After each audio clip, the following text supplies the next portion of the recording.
Okay, Toyota Corolla Cross Hybrid. Kakabitan ko siya ng PIAA horn, auto style. Yan. Ito yung kanyang busina. Isang set lang mga boss. So pakinggan ko muna yung stock niya. Okay, pakinggan natin yung stock. Oh, isa. Okay na boss. So ngayon, isa lang ang stock na busina niya. Ayan. Dito sa pag-install nito, hindi na kailangan magbaklas ng bumper. Okay? So itong stock na ito, dudukutin ko lang yan pero hindi ko nakakalasin yan dyan. Dyan na yan. Maglalagay lang ako ng socket para hindi na tayo mag-splicing ng wire. Okay?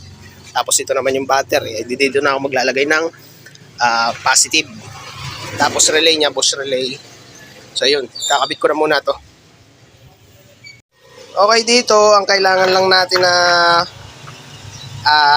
gamit ay syempre wiring, tapos tornilyo na mahaba. Ito ay 3 inches na tornilyo. Kailangan full thread siya. Meron kasing 3 inches na hanggang dito lang ang thread eh. Kailangan full thread. Yan. Dalawang tornilyo na 12. Tapos ay tig-6 na washer at nut. Tig-6. Okay? Yan. So, ikakana ko na muna to at pati yung busina at yung kukunin ko na yung yung pinakang source natin ng horn. Yun nandito. Aangatin ko lang ito mga boss. Hindi na kailangan kalasin yung yung buong panel na ito. Okay? Yan. Yan lang yan. Dalawang tornilyo. 2, 4. Kulang pa pala ako. Kailangan 6 ito. Ito pala 6.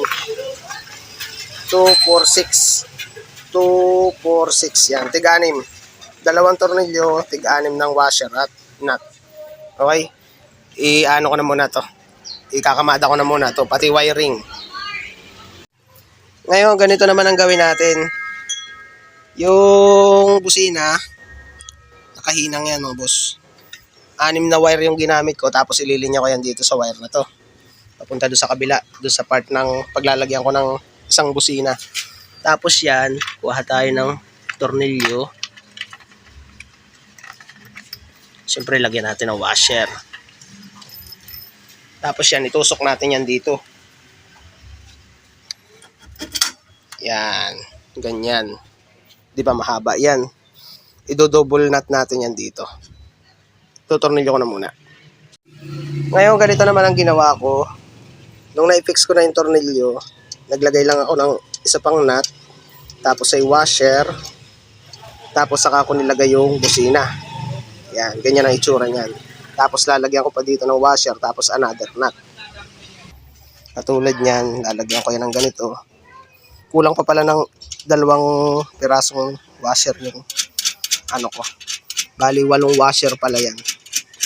Tapos tatansyahin nyo na lang yan kung hanggang saan nyo ipupwesto yung busina. Pwedeng papasok, pwedeng palabas. Tapos doon sa kabila, ganun din. Okay, so ayos na ito. Na-fix ko na. Tapos yung wirings niya dito ko na nilagay. Yan. Tapos dito, yung pinutol ko na wire, ito yung gagamitin ko sa 87. Tapos itong isa ground. Tapos yung kabilang dulo na pinutol ko, ito na yon. Tapos nilagyan ko siya ng hinang, pinalapad ko. Para ipa-plug ko na lang doon sa socket ng original na busina. Tapos ganyan ang ginawa ko. Yan. Binalik ko dito yung wire, tapos sinilinya ko papunta doon. Saka ako binalot ng tape, papunta dito. Tapos nakahinang din yan. Pag ganyan yan eh. Tapos yung matitira dito, ito na yung, itong wire na to yung sa 86, sa switch. Tapos itong 85, ground, 87. Okay. Kakana ko na ito dito sa ginawa kong bracket, tornilyo. Okay, nalagay ko na yung relay. So dito, doon sa magkasamang tape na yan, ito na yung 87 at 85 dito sa ground. Tapos 86 yung makahiwalay. Yan, 86 yan yung switch. Tapos dito yung 30. Yan. Ilalagay ko na yan sa rekta sa battery. Dito. Mula dito sa pwestuhan, paikot yan dito. Okay, tapos ito ikakana ko na ito dito sa ano. Tinanggal ko lang yung yung lock dito, yung clip. Yan, para madukot ko yung stock. Yung ano lang kukunin natin diyan yung socket para mailagay itong pin. Okay, ayusin ko na lahat ito, pati dito. Okay, ayos na, naikabit ko na yung relay. Yan, dito ko na pinesto yung relay. Yan, yan sa part na yan, naka-strap lang yan. Tapos yung mga wirings dito, naiabay ko yan dyan, tapos dito. Tapos doon ko na nilagay yung ground dyan sa part na yan. Tapos yan, hindi ko tinanggal yung pinakang tornilyo. Isinangat ko lang yung terminal na bilog. Nag-cut lang ako doon sa magkabilang dulo. Tapos dito yung fuse. Diyan ko na nilagay. Ito sinanat. Tapos yan, lalagyan ko na lang ng fuse. Tapos ay testing na. Okay. Okay, Toyota Corolla Cross Hybrid. Kinabitan namin siya ng PIAA horn. Yan. Dito ko siya nilagay. Yung relay na yun. Yung isa. Yan, dyan nakalagay. Tapos yung stock na busina, hindi ko kinalas. Sinaksa ko lang siya dun sa original socket niya. No splicing yan. Tapos ay testing na tayo.